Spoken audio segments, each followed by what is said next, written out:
Greetings! Hello, everybody. No, that's not how I start off. Hey, what's up, everybody? No, something's not right. I'm missing something. What's going on? I had my ice, pumped myself up. I think that's it. Hey, what's up, everybody? This is your girl, Miss P. I hope that you were doing fabulous today. I'm doing well. I just got home. I was watching the fireworks. I went to go see Ted. Honey, now that is a hilarious movie. I loved it. If you haven't seen it, go check it out. Make sure to like this video while you're watching. I would really appreciate it. If this is your first time watching, make sure to subscribe. It's free. Just go ahead and click the subscribe button. Click the like button. But I am here to do the official review for Love and Hip Hop episode number 3. So let's go ahead and get into it. Last week, y'all remember Joseline told Stevie, "I'm pregnant, Stevie." He said, whose baby is it? So it starts off with the whose baby is it? He's asking her, you know, whose baby is it? And she like, Stevie, Mimi said she gonna take everything. I'm gonna take 50%, Stevie. And he was like, 50% of what? And I was like, ooh. So he holds his ball area and she's like, "I don't even want dick no more. I don't want it." I was like, you a lie. You a big lie. So pretty much she can't figure out when she got pregnant. He's giving her the 8th, 9th, and 10th degree, asking her all these questions, knowing good and well Joseline can't count like that. You shouldn't be asking her those type of questions. Stevie is the type of guy, he looks like he'd choke you with a smile on his face. Come here, girl. Let me choke you. I'm gonna choke you gently, though. K. Michelle, she's getting ready to go back in the studio with B. Cox. K. Michelle looks just like Keisha Cole with that red hair. But I actually enjoy Keisha Cole and enjoy K. Michelle, and hopefully, you know, she'll come back out and people will understand that she's not crazy. It's just she went through a time in her life where it made her go crazy. So I think she needs to really pull like the Left Eye card, RIP. People knew she was a little crazy, but she was still very talented. So hopefully, you know, she can pull that off and she doesn't let anything else hinder her career. Mama D and Lil Scrappy. Oh Lord, that whole conversation, all I heard was, "You feel me? You right, Scrappy." That's all I heard. This was a token one. I have it right here. I don't want to mess this up. She says, "Don't you drags no woman like Diamond in." I've almost fell out. My thing with the whole Lil Scrappy and baby girl Erica, if you don't have what you want at home, you just need to break it off and go find what you want. That's all I'm saying. I mean, because you're holding her up and apparently she's trying to let you back in, but you still like, if I'm not, I'd rather get it from 1,000 women, you feel me? If I'm not getting it from home. I was like, dude, like, you're making a mess. You say you want her, you want affection. You need to work with her and she needs to work with you. Make you want to marry me? Rasheeda and her manager, they're going back and forth pretty much over the whole shoot that happened last week. Rasheeda, she shouldn't have been late. Her manager shouldn't be a manager. Point taken. She has all these movements. Her bitches moving something movement. Bitches eating Skittles. Bitches eating cake. Bitches eating bologna. Like, she has this whole bitches doing something movement. I mean, hey, maybe she needs to make t-shirts or something because I wasn't really following that. Okay. Little Scrappy goes home. I'm sorry. And Erica, she's in this whole lingerie lingerie thing. She like, "I'm waiting for Scrappy to get home so I can show him what he gonna be missing." And I was like, oh Lord. So she has her whole giddy up on, rose petals on the floor. I mean, she took the plastic off the couches. Like, she was really getting it in. Here comes Little Scrappy. He like, oh shit. Like... I could not stop laughing when she took off Scrappy's socks and those nasty feet. I could not get into that. All that, okay, you could get a pedicure, Scrappy. Like, okay, you could be getting something done to those feet. But always look at a man's hands and you'll see what his feet look like. Boom. Right in the middle of the massage, he said, "I found me a spa shot." And she was like, what? That is such a mood blower. Scrappy, you knew better than that. You knew. It looked like it smelled like baby magic and relaxer in there. I just could not. I was not ready. whole setup. I just couldn't. I wasn't ready. K. Michelle, she had a showcase. Her outfit, I didn't know what she was doing. But other than that, she sounded pretty good. You can tell she hungry. She thirsty. She ready to go. She want the full course meal. She want all the trimmings and the dessert. She is ready, ready, ready. Stevie J, he's making a mess, acting like a pure straight up booty cheek. Carly is so messy. She said, you know that girl in the white right there? They say Stevie was messing with her too. I was like, baby, you really need, I agree with K. Michelle, you need to start working for the National Enquirer because you know everybody's business, but your own.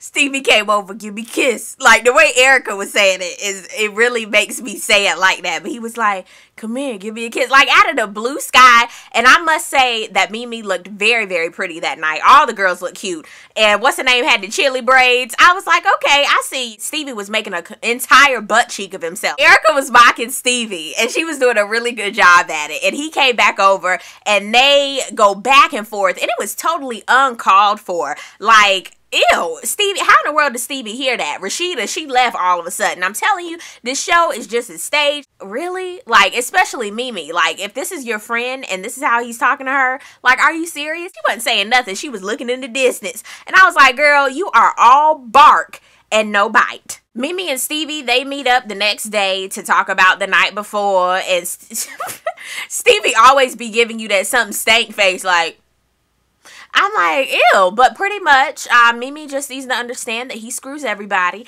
And this is my favorite quote from Stevie. I didn't take her down. I was like, yes, you better use a new phrase for me. I did not take her down. And she was like, it don't take a lot for you to take him down. I was like, I felt bad for Joseline. I will say that. She gave us a little bit of insight into her life. Her best friend came over, who's apparently her neighbor, and she was just talking about her life and all this stuff. And I really hated that part of the show, but it needed to be shown. All of these chicks are like really brainwashed by all of these people that are giving them all these fake promises, and they fall for it. It was like, and in order for me to be in the place that I need to be, you know, I have to do certain things. You have to sleep with them. And I was like, oh my God, like just the way she was saying it, she really believed it. I'm a true believer in karma. And I know, like, everything. This shows him in such a bad light. It's horrible. Erica, she looked so cute in the next segment where she was helping Scrappy move in. And she had to tell him about the incident from the night prior. And Scrappy, I love their relationship together. You can tell that they're actually real, real cute together. She was telling him about that night, just replaying everything. And he was like, I'm gonna have to put them paws on them. You feel me? I was like, yes.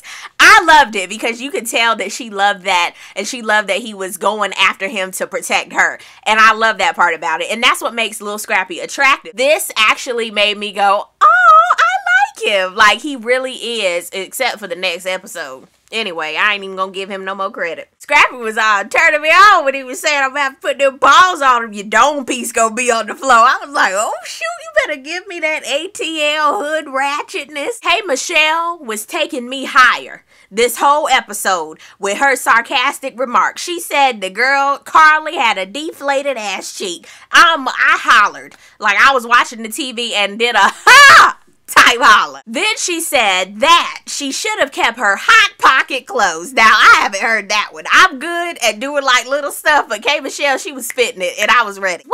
Is it Ariane, whatever. Her, K. Michelle's friend, everybody's friend. The little birdie that says stuff when everybody else is quiet. What did she have on? Moon boots, Aunt Jemima scarf, and a tank top? Hey, Michelle met up with Jeff Robinson. Honey, that was brutal. That was a crucial meeting. And my thing was, Jeff, he said, well, okay, Michelle, my only thing is, you know, I'd love to work with you, but it's just not going to work because you're crazy as hell. I don't really know what's going to work. So, pretty much he told her in a nutshell, baby, you a nutcase, and you have to get it together, but I can't work with you. But whoever works with you, you need to put in work and quit acting crazy. And she was crying, snotting all over the place, and he was looking at her like... I couldn't stop laughing. Just because he was looking at her like, girl, child boom. I ain't got... Girl! Joseline and Mimi, they meet up to talk about the pregnancy.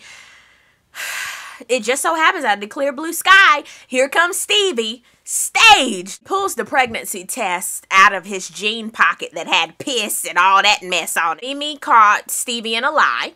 She said, well, when was the last time that y'all were together? Joseline was like, 5 days ago. Here goes Stevie, it was a month ago. She was like, y'all don't even know. I'm out of here. So, of course, her dramatic exit. Stevie threw a drink on her because she was flapping her gums. And then she comes at him, and here comes the bodyguards and all the security. My whole thing is, what is in Stevie's pants? Is it a yardstick, a watermelon, a baby leg, chicken parts? It's a lot, but it attracts. Like, I don't know what he has down there. A gold mine?